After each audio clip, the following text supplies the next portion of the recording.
Hello, guys.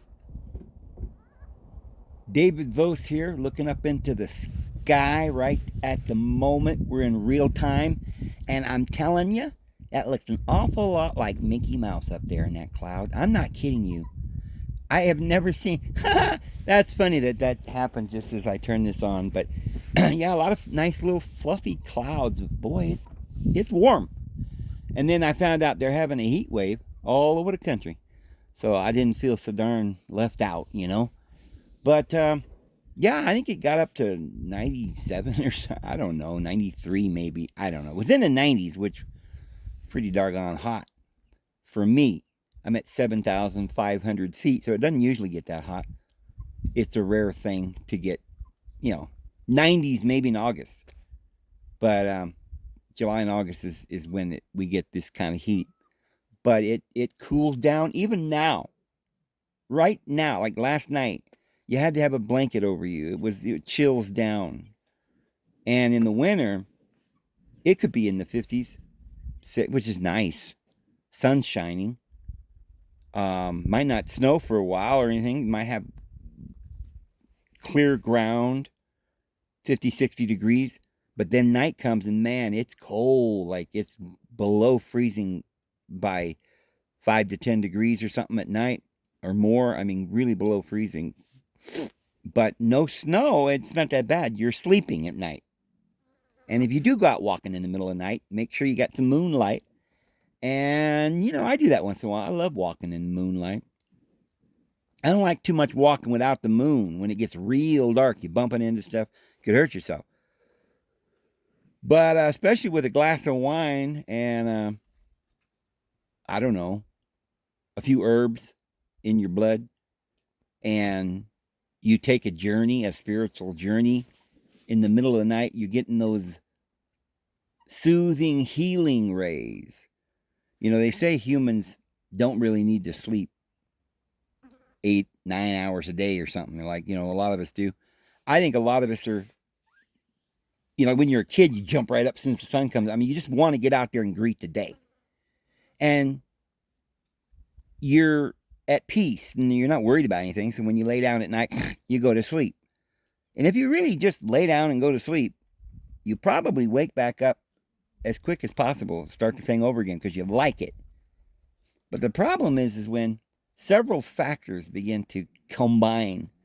One, you're addicted to evil poisons and you just keep sucking them down. And it's, maybe you don't know. That might be the part of the problem why you don't quit. You don't realize just all those pains and aches and your aging ferocity and all of even the mental health, it's all stemming from any negativity. Now, sure, it's more important to not have any mental negativity, but if you didn't have that hate and anger and anxiety and that lust and all of that ignorance within you, you probably wouldn't have the cojones to go and eat that poison. You probably wouldn't want to. You'd be too smart. So it really does start with the mind, but it ends with the flesh. I mean, you can end the flesh anyway by just eating poison. I mean, just take one step off of a cliff and you just ended it. And you can't end the spirit. That's always going to be there. Just whether or not you're able to contact it. You get it to a place of peace. And I used to wonder about that. Place of peace. So, you go and you sit in the corner and you put your legs up in a little yogi position. You're like, Om. You sit there, Om. An hour later, you're like, Om. I'm tired of this. I guess we'll just put this enlightenment thing on hold. This is too hard. What am I going to do? Just sit in the field in the middle of a field smelling daisies the rest of my life? I got stuff to do. That didn't work. And it's a hoax. It never existed. It's not part of spirituality. You're not supposed to do anything like that. That's ridiculous. That'll lead to mental illness. And you say, well, I don't know. Those are pretty smart yogis over there. Well, no, because if they were that smart, They wouldn't be wasting their life insisting upon wearing some kind of white robe and walking through coals. I mean, look, that hobby is not even productive. Right? I'd rather balance the the good and the evil that comes at me every day. You know, I ain't challenging the devil. Don't get me wrong, because pride comes before a fall. But I keep my nose clean and I avoid tough situations. But if that devil ever does confront me, I got him, because I know that he has no authority over me. I know that I'm more powerful than evil because I am good. Why do I know that I am good? How can you know that? Because in the Bible it says in Genesis chapter 1, the divine Elohim, which is plural, said, let us make man. And then at the end of that day, he says, and everything that the Lord made was good, very good. So I know that we're all good. We're his children. But you see, when you take that adim, which is plural, and you cut it in half, not a rib, right? Eve was taken from the half, the equal half. Now, the equal half would be the other side, you know, the male and the female, or the up and the down. They're opposites, two polarities, and equally needed by each other to multiply and to exist, to flow, to live. Living is moving and doing, and in order to do, you got to have some knowledge.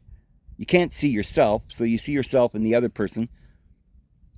You need someone to take care of you, but you can't just take care of yourself, so you need to take care of somebody else so they can take care of you.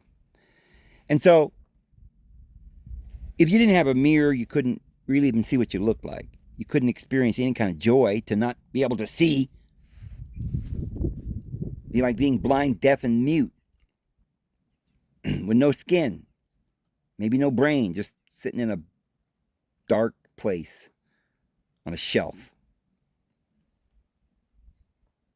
in the scrapyard for the ages of the ages, right? Till the Lord remembers you and maybe comes along and gives you another chance. I don't know. Pulls you out of there, because the Lord loves everyone. But I ain't going to try and pull it off that far. I don't think I want to test him that far. I mean, I don't want to. I didn't want to test anything. I don't test anybody. I just want to, all I want to do is live. I just want to be happy. There are so many misconceptions in this world. I was just telling everybody the other day, my dogs, my two female dogs had puppies, and I got some comments, not too many, you know, but a couple. And it's like, oh, we're so sorry, you know, oh, you fool, you know, why didn't you get them fixed? Well, you know, I'm not going to debate the dog situation today, but I'm telling you, let me put it this way. There's a lot of stuff in this world that people worry about a whole lot more than what they would normally do. It ain't coming from within them. Like, how many people do you see every day? It's like, wait a minute now. There are starving children in Mozambique. Don't you dare talk about the starving children. I mean, if you pushed them and pressed them on it, they might say, oh, that's sad. But they're not sitting around worrying and fretting about it every day. I mean, why is it that people are walking around so frightened out of their minds? I mean, the whole world's going to implode if a dog somewhere had puppies. Well, you can't have all those puppies. Well, you can't have them because you live in the city and you don't like them. You don't like nature. You don't like reality. Every dog has babies. Rabbits will put them out faster than you can, you know, little rabbies. Man, they did, you know, they're just breeding like rabbits. Remember that? Why? I didn't do that. The Lord did that. You're against the Lord? No, we've got to stop all this Lord business because we're building an empire. We're building, what are we building here? A mess. Chaos. Confusion. Babylon, not Babel, which is the gate of hell, But after it was turned into confusion, Babylon, it's Babylon that's the problem. The confusion. You're living in some kind of a world like, well, we live in a 6 by 9 prison cell, and we can't have pets in here. Why, if you had one, you certainly couldn't let it breed. Well, you'd die in about 10 minutes, right? There ain't no room in here. You're sleeping on a cold concrete slab with a little see-through sheet, so you can strangle yourself when you get to that point. And I guess they wear little orange jumpers. It's pretty nice in there, and they don't like dogs and cats and things like that because the overpopulation of the cell. But out here in the world, in the real world, you can go out there and you can just find mice just propagating everywhere, moths and flies. Sometimes you don't even want them. Like, well, you better stop. You know, I would more be concerned about the propagation of flies than the propagation of puppies. I mean, don't worry about there's another puppy born into the world. I'm going to lose my mind. Stop the flies, please. I don't mind you talking, despairingly about the mosquitoes. They're a nuisance. And anyone that you know of that's allowing that propagation on their property, they're irresponsible fools. What do they got, a swamp out back? Well, they live in Florida. They can't help it, Dave. That's not the point. They're irresponsible, evil people propagating all those mosquitoes. Why, it's probably killed somebody of malaria by now. But puppies, they don't kill people. They don't kill anything. It's just lovable. They're wonderful. And let's say that somehow or another I ended up with a puppy that I didn't have to have, or I didn't need, or something. Well, is it to the point now where there's nobody in the world? I mean, it's a big world, right? How big is this world? Let me see. 25,000 miles around. Okay, just think of your own state and multiply that by hundreds and hundreds. And all that land, and all that ocean, and all that sea. Yeah, the sea's full of animals. Real animals, mammals even, whales and sharks and dolphins. And crustaceans, and, it's like the earth. We got bugs. We got all kinds of life everywhere.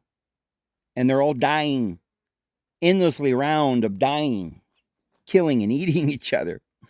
And the only reason you worry about the shrimp on the Louisiana coast and say, oh, they're in danger and everything like this because people are polluting and pooping on the ground, you fools.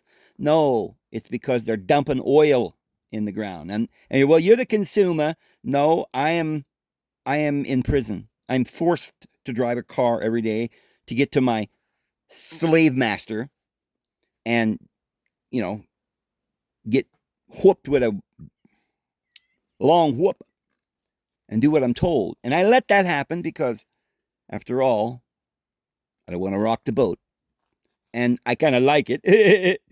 Yeah, people like it, right? That's their, like, fetish. I want to be beaten and tied to the bedpost. What is wrong with people? I don't know. But we want to live in this world because, we've got cars. Well, I'll tell you what. I'm going to have a car. I figure, how many dogs equals the power of a horse?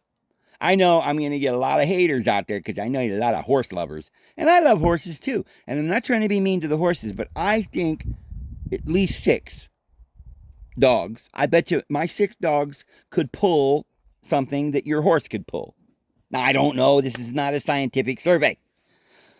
That means if I've got 12 puppies and they grow up, actually, then I'll have 13 puppies, and I'm going to have my 3 dogs I originally had. That's 16. So let's go all the way up to 8. Let's say 8 dogs equals 1 horse. All right, I got 2 horsepower, right? And I'm going to take the wheels off of a 20 speed, really good bearings. Whing, put some of that green slime in the tires so they'll never get a flat tire. hook that up to a chariot that I'm going to build with my own hands. And those little doggies will take me to town. If I don't have gas, or if it gets to that point and we don't have cars, I still got my chariot.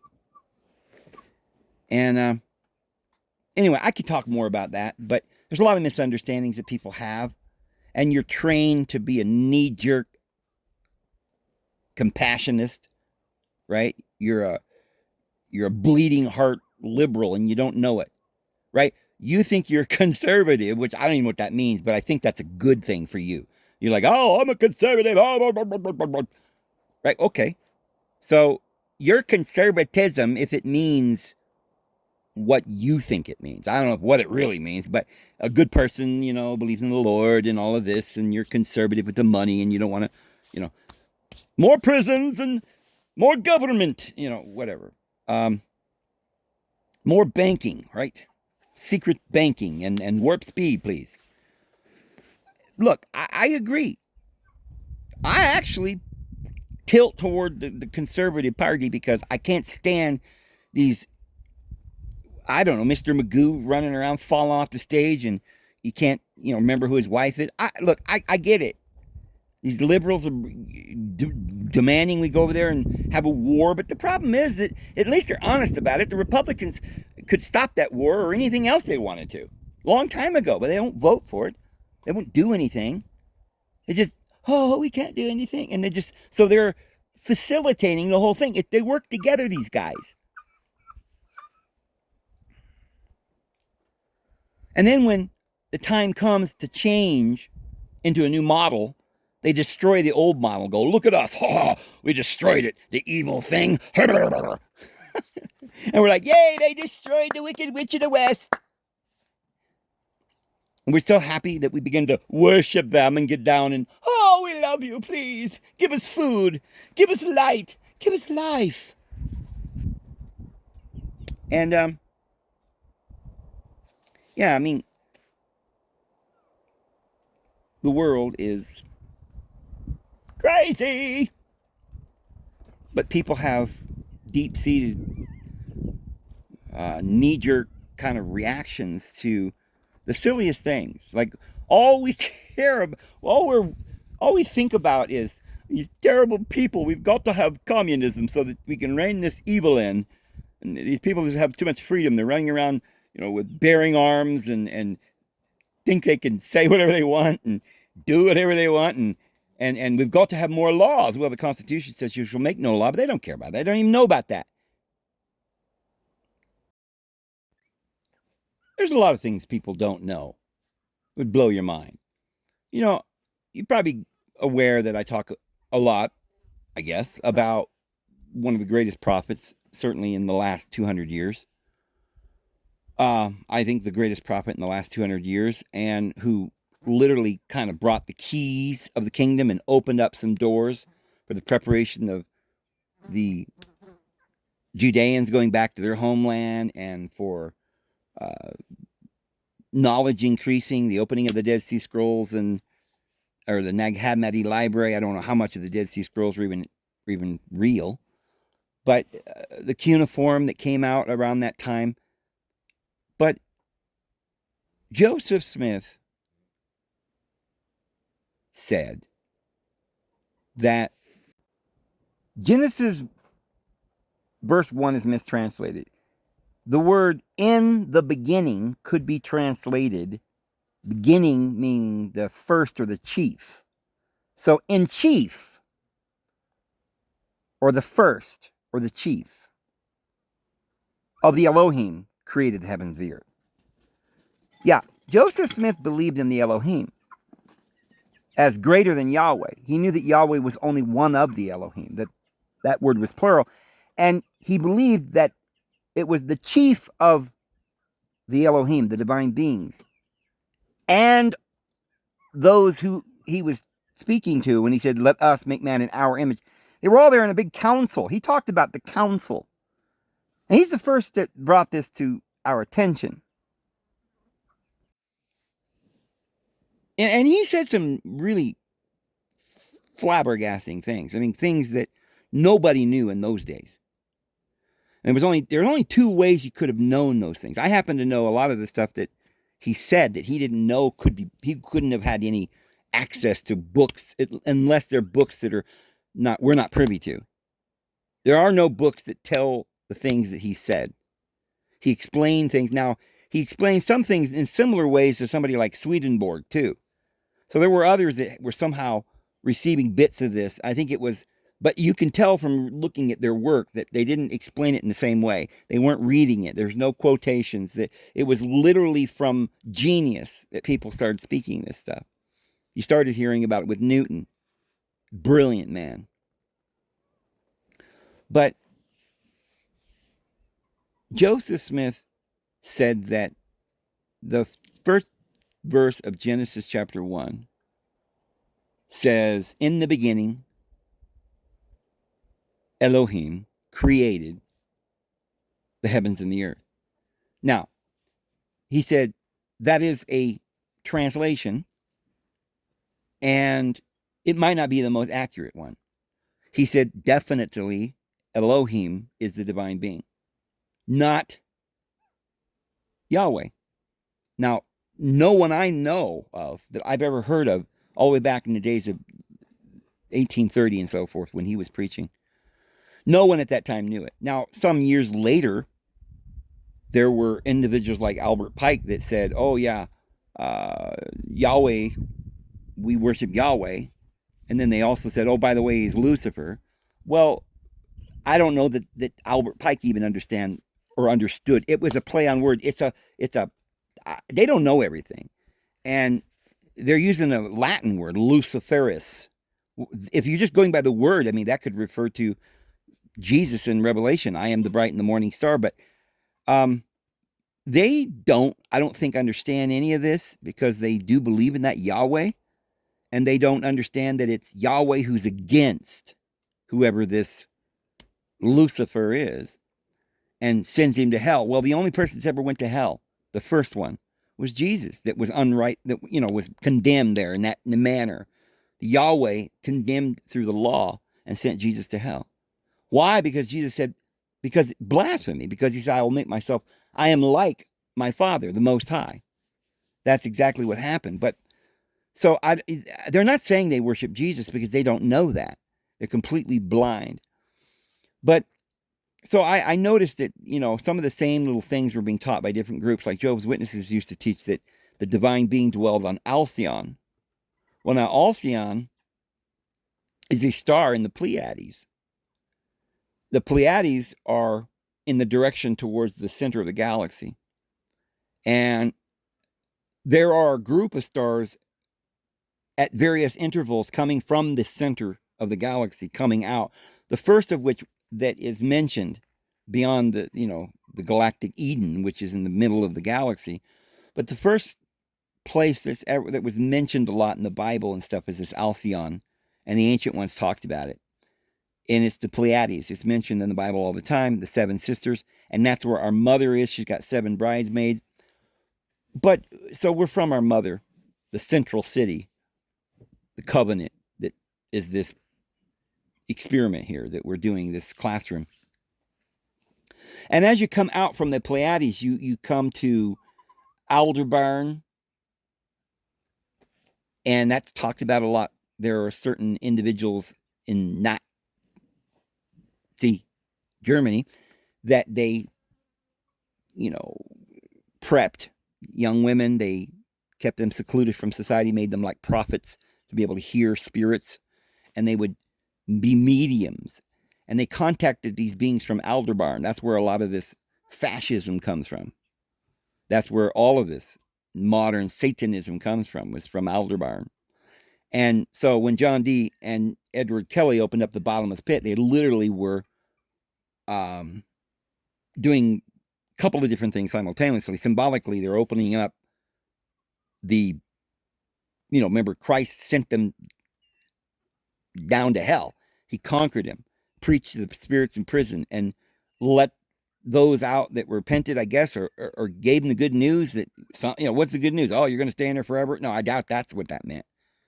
Zeus let his brothers out from Tartarus, and then he imprisoned the others because the bottom of the wheel goes and moves up to the top, and then the bottom wheel goes down into the bottomless pit, into the prison.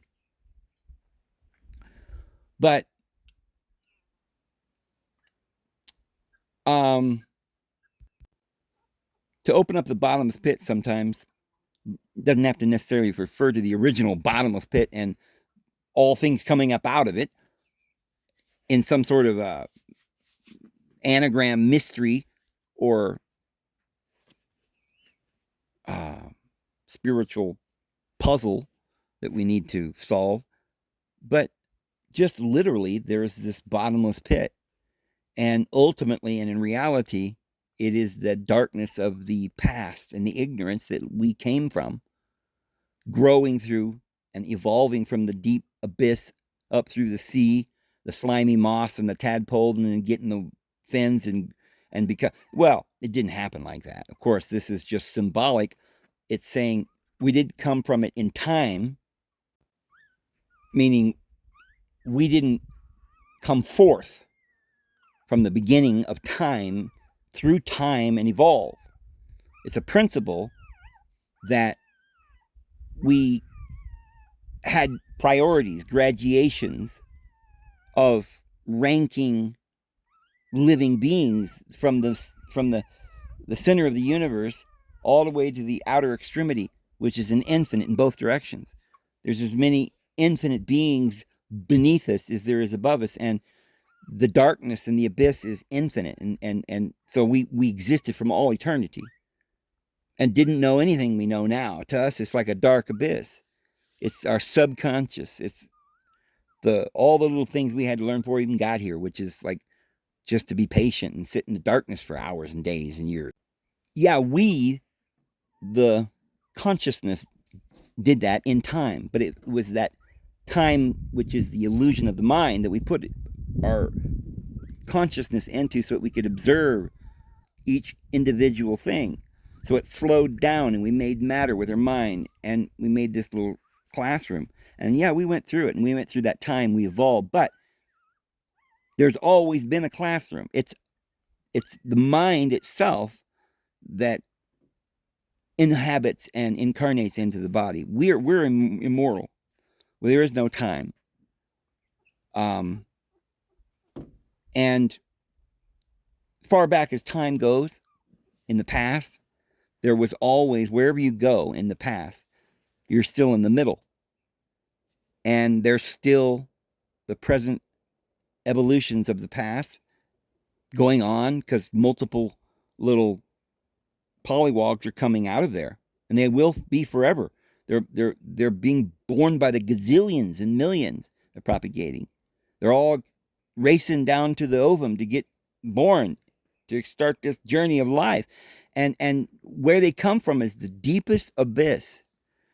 But wherever you're at, you've achieved whatever it is that you've achieved, and you're in the middle. I mean, you got infinite to go, and you've gone from infinite. You're immortal. You're going to experience it all.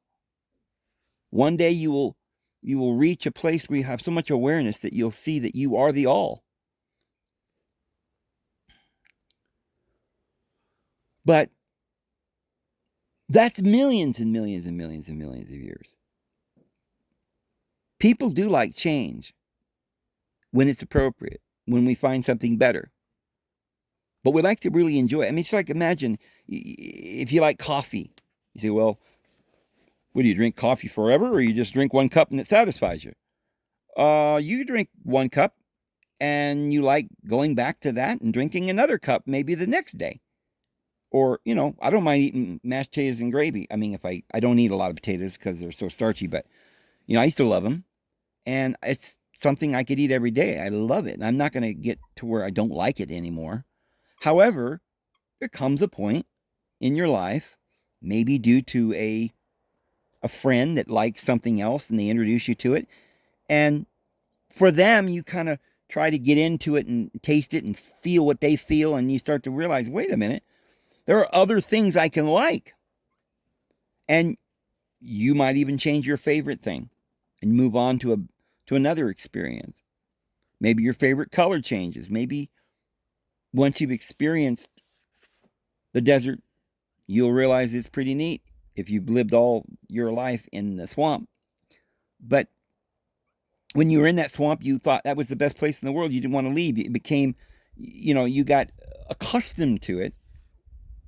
You could have stayed there for forever, as far as you're concerned. But then I guess eventually you get bored, and you want to move on to higher mountains and greener pastures. Cattle do it, but it's constant change. That's why it's spring, summer, winter, and fall. I mean, we like to mix it up, and most of us don't want to just always be in the middle of summer. Sometimes it just gets hot, and you're like, okay, I'm done with this. I'm ready for winter. So we're working on an entirely improper mindset. This is why we can never come to the correct conclusions. The correct conclusion is peace, happiness. And you would be surprised at how many things how many of these demons really that you've harbored, and you're serving tea and ice and cream for them and giving them a bed to stay in, and they're coming in and they're enjoying themselves, and you're just letting them in. And you say, yeah, but it's sort of an equal partnership. I guess I get something from it and they get something from it. And, I don't want to throw them out because, they give me sex and food, and, I like eating the Twinkies. And of course, I'm addicted to it. And so, yeah, they're controlling me. They like Twinkies. But you don't realize that you're consumed by Twinkies. They are good. And that thought of the Twinkie, that creamy filling, in your mouth, and just the sweetness, it just puckers your lips like, gotta have some. And if you have one every day at 3, you're going to end up expecting another one at 3. And then you're going to want 2. It becomes an addiction. It really does. You know why? Because it's not a natural good thing for you. Because when you get to a point, like I've got to the point now where I only eat 1 meal a day, and I don't really want any other meal. I don't want breakfast or lunch. My body's not calling for it. I'm not, even in the evenings, I'm not starving. I'm never starving. I'm not, what we think of as hunger isn't even hunger. It's cravings. Cravings they're not natural. I don't have cravings. I eat to live. I don't live to eat. And it's much more healthy for you. And I'm not constantly thinking about food, and it's causing depression and things like that on people. Anyway, there's a lot, we've talked about all that. But I'm just saying there's a lot of things that's going on, and we don't really know that we're causing it, and we could stop it. I mean, we have these compulsions. This is what I was talking about. People that will say, like, on a universal basis, you can go down the street with a microphone and walk up to people like, what do you think about gayness? And they're like, oh, well, give me the script and I'll read it right off of the script. What am I supposed to say? And I mean, they feel compelled to say whatever they're supposed to say. They don't have a mind of their own. They don't think about it and think, well, let's see. Is this what I believe? I mean, what do I believe? What do I believe? We don't really have beliefs. You say, well, I go to this church and we have this belief, and, my buddy, he goes to that church and he has that belief. No, you don't. You don't have a belief. You were told a bunch of stuff, and you're just saying what they told you to say. That's not a belief. You've compulsion to say what they say. Well, I don't know. I think I've come to this on my own, Dave. No, because I will prove it to you. I'll go to your congregation and I'll ask the same questions about the Bible and life to you and to all of the people in the congregation. And I'll bet you all of them are about 90% the same. There might be one guy or two that just was there for a couple of Sundays. Maybe they wouldn't be. But anybody who's in your cult, we're all going to believe exactly the same. Now, there's so many gazillions of things you could believe. Why those things? Right? Well, it just makes sense, Dave, that our church, the way I've studied all the other churches, and of course our church has the truth because they say that when you die, that's it. You're gone. You're in the grave, David. Do you understand what the grave is? Well, yeah, but that's for the body. I'm asking you, where do you go? What do you mean, me? There's no me. I don't believe in a me. I'm just this nothing. I got it from the Bible, all these verses. I could read them all to you, all these verses. Well, did you actually read the other verses? Because the ones you're talking about seem, if they say what you're saying, they say, contradict the entire Bible. To be absent from the bodies, to be present with the Lord, right? We're going to meet him in the air. What, without our bodies, or what? Oh, we're going to have an immortal body, yeah. So we're going to leave this one and inhabit another one? Didn't Jesus die and go to hell and then 3 days later go back into the body and raise it up? Why does it say, who knoweth the spirit of the beast that goeth downward to the earth, or the spirit of the man that ascendeth? What is it talking about? Why going down to the earth? Because they reincarnate. Animals all reincarnate. They come back again into the wheel rebirth. But who knows? Some men, if they attain, can ascend. Paul says, I don't know if I've actually attained. The departure of this tabernacle is nigh. But you don't read any of those things? You don't understand that body, soul, and spirit? You don't have a spirit? Oh, no. That, man was just a piece of dirt, dust. Dust you are, and dust you shall return. Yeah, but the Lord breathed into him the breath of life, and he became a living soul. Living, not dead. The body dies, right? Go back to the elements. But what you have is something living, breathed upon you from the Holy Spirit, divine, not from the dust. Living, immortal. That's what the word living means. Life cannot die. So what I'm saying is we get to thinking that we know everything. And you would never come to that conclusion if you hadn't been in that church. They persuaded you.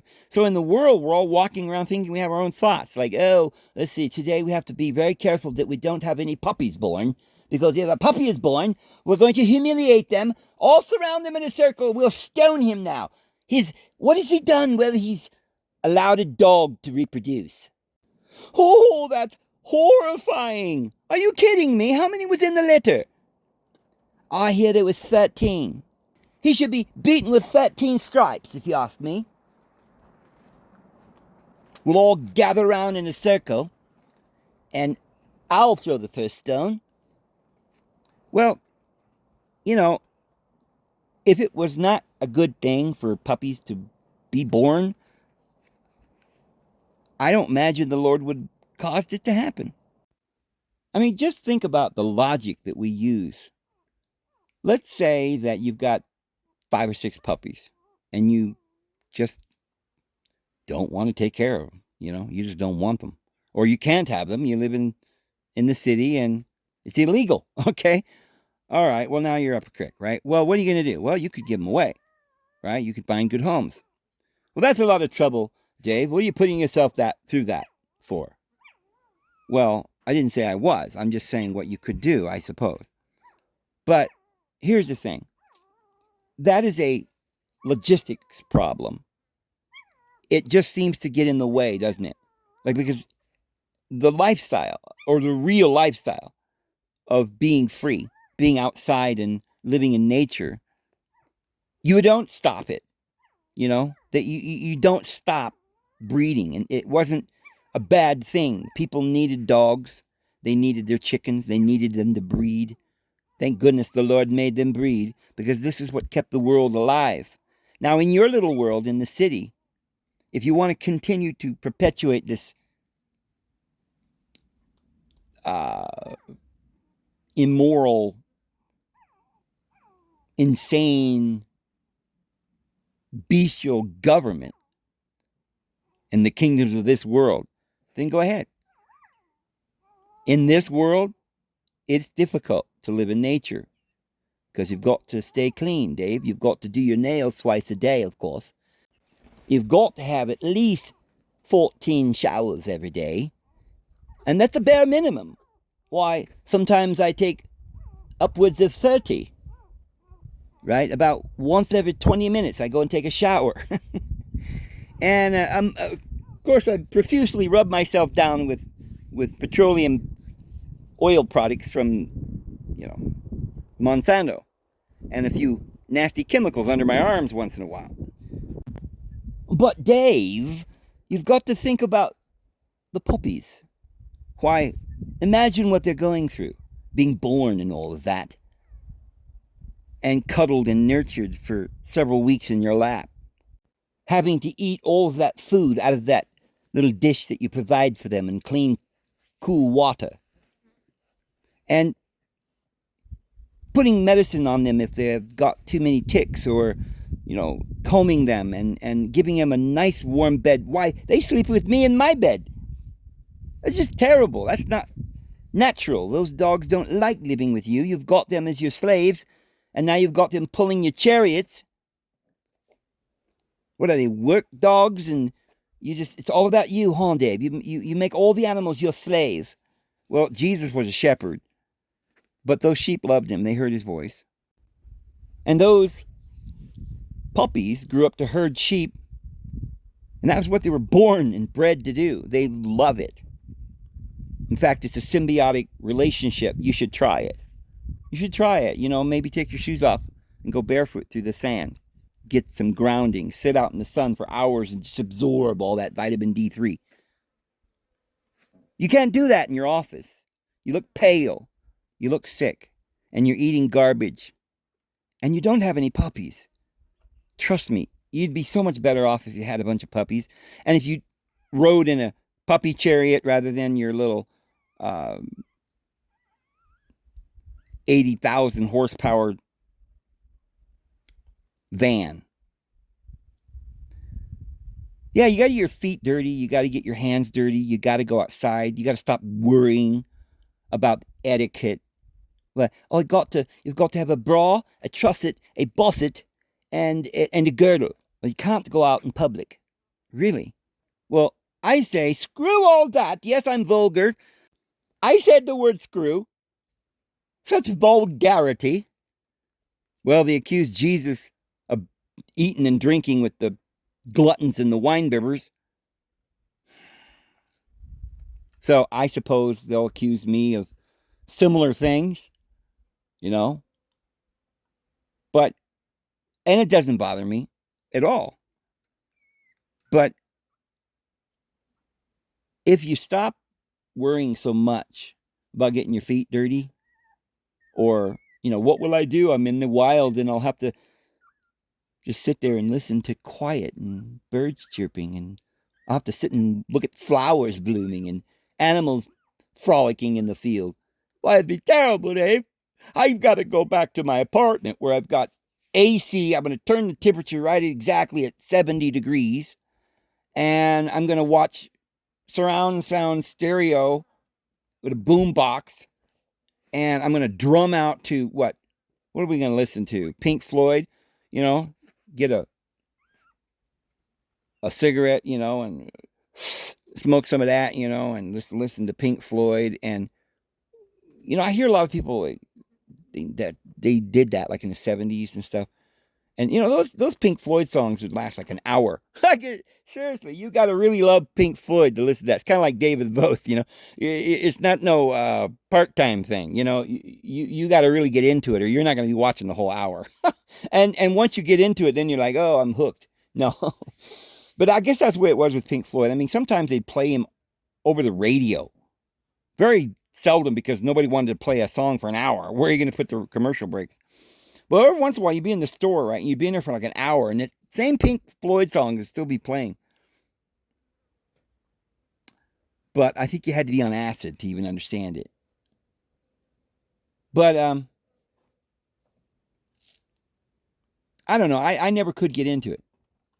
Because what I saw was people, when they got high, they weren't really getting high. They're getting low. Like, their mind was free and open, and they didn't have any worries. They were happier. It does that to most people. It makes you a little happier or whatever. And then they, instead of taking that opportunity to think about the Lord and to think about, ask the questions that are important.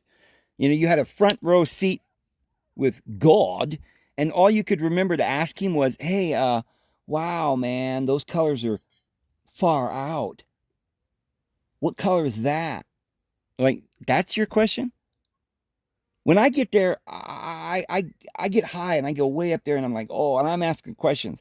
And I'm like, oh, I'm flying and I'm learning. And I think music can be helpful to get higher. But Pink Floyd, I think sometimes your thoughts would wander into just more of a carnal nature. I would rather smoke weed and read the Bible. And it's like literally, I don't know if you've ever tried this, but sometimes you just feel tired physically. Like you don't even want to get up out of the chair. Maybe you ate. That happens for me when some company comes or whatever, and I get sucked into having a piece of pizza or whatever, or pasta or something, or candy, or I don't eat candy, but I don't eat something that's not quite right. And then I feel tired. And I can imbibe on a particular weed, and all of a sudden, my mind is soaring. And I take advantage of it. I think about things. I mean, I'm always so curious. I want to know. I couldn't know when I was down there in the dumps. I couldn't get my mind to expand that far. I was trying to understand, but I couldn't. When I had that opportunity where, like, when you're imbibing, man, your mind is capable of knowing a lot of stuff. Take that opportunity to pray and read the word and or look at nature in peace. Listen to the music that the Lord provides. It's better. I'm not saying that there's anything wrong with Pink Floyd. I don't know. Don't know the man. I'm just saying any songs on the radio it's worldly. It's probably not going to be good. Okay, don't spend all your time drummed out to some music, right? Lil Wayne, or whatever. I don't know. Whatever these guys, 50 Cent, whatever. That I don't know. I'm not saying any of those guys are bad because I can't tell you because I never listened to them. I just know that it's more of a carnal nature. It's more of just a pleasure thing, a drumming out and drifting off. What you need to do is reach a higher place, and it's worth it. But I don't suppose you'd go through the trouble. It's like, so you immediately feel energy in your mind when you start thinking, and boom, your body's ready to go. It puts me in a place where, I mean, it takes a lot of work to think. I think it takes energy. I don't think people realize that it takes, like when you have to have the motivation to do some work. Say you're going to build or chop some firewood, maybe you're a little lazy. Well, you need the motivation. I tell you, sometimes you smoke a little weed and you get the motivation. So I think mind is before matter. And I do believe we need the herbs for the healing of the mind, mental health. I believe that's what they were there for. It says the leaves are for the healing of the nations. The leaves, the vegetation. But it wasn't meant to be a food source. Marijuana. We don't eat it for food. It's an herb and it's for healing. And I don't believe you're supposed to do it every day. I think it's something that you do. Like in the ancient times, they did it several times a year, celebrations. And it was part of certain rites of initiation, becoming a man or marriage or the full moon or the summer solstice or something. We all danced around the fire. And we didn't dance to drum out. That's what a lot of people are doing today. That's what they think it's about. That's why these yogis sitting around in a corner somewhere going until they get lost in some place called nirvana. And they don't even know that nirvana means a trillion years. I ain't got that kind of time right now. We'll get there, but not today. You don't reach nirvana in a minute or a day or a lifetime. It takes a trillion years, and it happens naturally. Nirvana is an age, the longest known age of existence that we know spoken of in Scripture, nirvana. It has nothing to do with a state of mind, although it is a state of mind, but it will be reached in a trillion of our Earth years. Anyway, I had something interesting happen to me yesterday. I've been wondering for quite a while now what happened to all my views. And if I only have 1,000 people watching every day, like it says, then why do I have 215,000 subscribers? And that has not changed in many years, not one bit. I have had exactly 215,000 subscribers for like 6, 7 years. I don't know how long it's been. Maybe it's been 10 years or something. And from the first time that they took my channel off the air and I had to reapply and come back on. But then they bankrupted me the last time. And that was like at least, let's see, 1, 2, 3, 4, 5, 6, 7 years ago at least. But I noticed when you go into analytics, I was getting subscribers every day. I got new ones, lots of them, hundreds of them. I don't know the exact count. It's hard to figure. I don't remember exactly whether it was 100 a week or something. I was gaining quite a few subscribers. And I thought, well, if I'm gaining all these subscribers, why am I staying at 215,000? And the only conclusion is that they literally remove exactly the number of subscribers that I'm gaining every week. So if I gain 100 a week, they remove 100 a week. And, I'm like, well, maybe a lot more people are watching my videos and they're skewing the numbers. That would mean that not only are they keeping the algorithms down for my channel, so not too many people other than the ones that by word of mouth are watching. They're trying to keep it down. They don't want the cat out of the bag. They don't want nobody to know about David's Vose because they don't want anybody to listen. So maybe they shadow ban it to the point where nobody's watching. Or maybe people are watching anyway, and they're just keeping the numbers apparently much lower than they actually are in order to keep the algorithms so that I am automatically shadow banned. But I wondered if that was possible, if maybe instead of 1,000, there were thousands of people that were actually watching, and they weren't paying me what I was supposed to be getting, and they were just putting all that in their own pocket. And I thought, well, nah, it can't be, right? Why would I think that?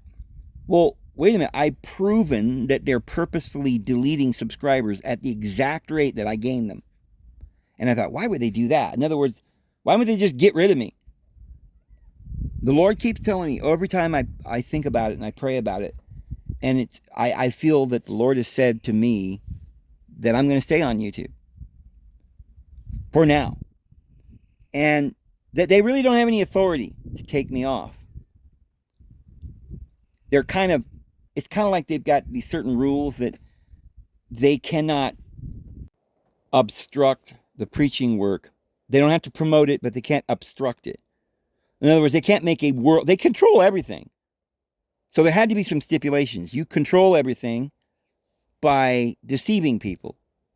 But you can't, they're not allowed to, if a person publishes a book on their own and people read it, they can't, they're not allowed to just go and murder that person. Now, some people are murdered, obviously, so people can be murdered. The Lord allows that to happen, but I don't believe anybody ever is murdered or has an accident or anything ever happens to any of us unless it's our time, unless it's destiny. And I think we're controlling that destiny. So if we're in constant prayer, we're in harmony, and we're in communion with the Lord, then it says, wherever we ask, we shall receive, and the angels shall guard our feet that we might not stumble upon a stone. So they make up for any accident that could happen. We might stumble or whatever, but they're always watching over us. And our angels always appear before the throne in the presence of our Heavenly Father. And He hears us, and He comes running. Now, He would come running for others, but there's a lot of people that have turned away from the Lord.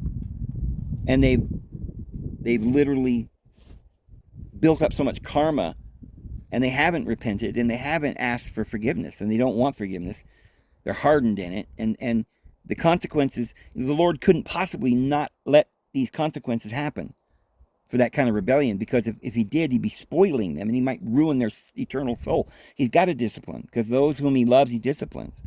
So if you're doing willful sins all the time, if you're not in harmony with the Lord and in constant communion, then you're more in communion with the devils.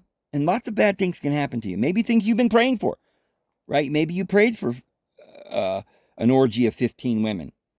Well, you also got the venereal disease and the alimony payments and the child support and the headaches and the doctor's visits and, well, you know what I mean. There's consequences. And for the Lord to just just protect him from all the consequences and let him sin as much as he wants, that would be damaging. No mother or father would do that to their children.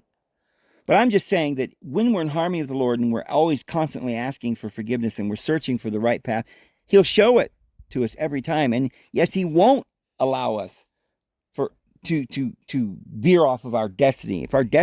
If we're in tune with the Lord and we're praying for that mountain to be moved, it will be moved.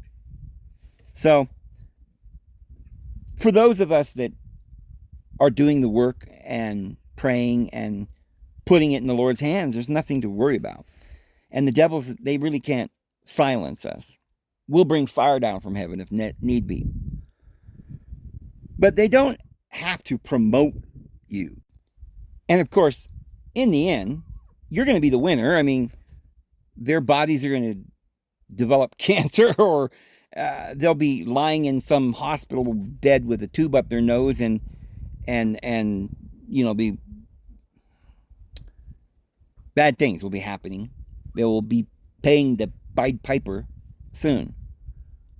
But they got their pleasure. They got what they asked for. Now, the reason we don't go that route is because we don't ask for that. But what we ask for is peace. That's all we want. We want only love all around.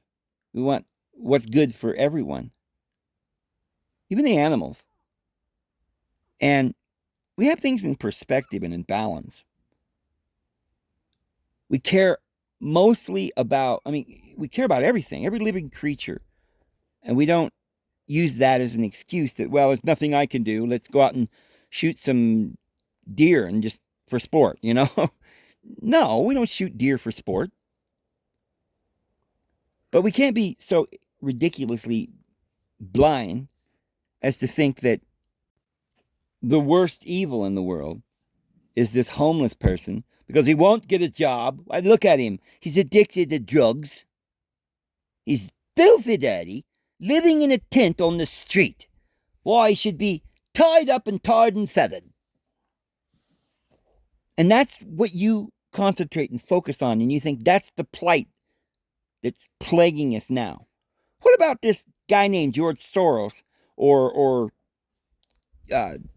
John Kerry running around in their jets from one end of the earth to the other about every 2 days, producing more carbon into the atmosphere than probably a whole herd of us peasants, and with all of our pooping on the ground.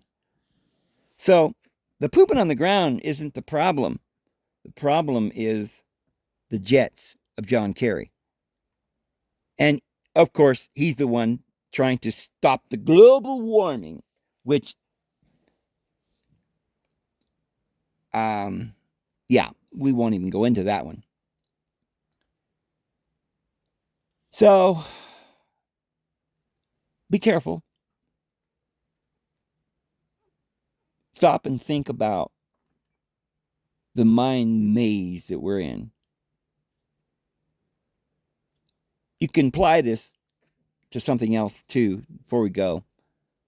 Some of the stuff we've been talking about is just stuff that really don't matter. But what about stuff that does matter? Like when you wake up during the day and you've got all these thoughts going through your mind, you're not even aware of it, but it's debilitating. You're worried about the rent, whether the car will start because, a darn thing keeps breaking down, and somebody's mad and somebody's jealous and somebody's angry and people are in a argument and they're breaking up. And they say that breaking up is hard to do. Oh, I know it's true, 'cause breaking up is hard to do. Yeah. My point is that there's a lot going on, and instead of letting it all bother you so much, just properly meditate, not in the corner going, trying to blank out your mind. But literally, don't let this worry build up. Don't think about it. Just ignore it and count your blessings and sing a spiritual song, read the Bible, and talk to yourself like you're your best friend and encourage yourself, build yourself up to the positive. Do good deeds, clean the house, get organized, start working on the things that you can, and we can find a great deal of satisfaction, and we're going to win. Anyway, I'm going to go ahead and go. I hope you have a wonderful evening, and may the Lord bless you. We'll see you tomorrow, my friends.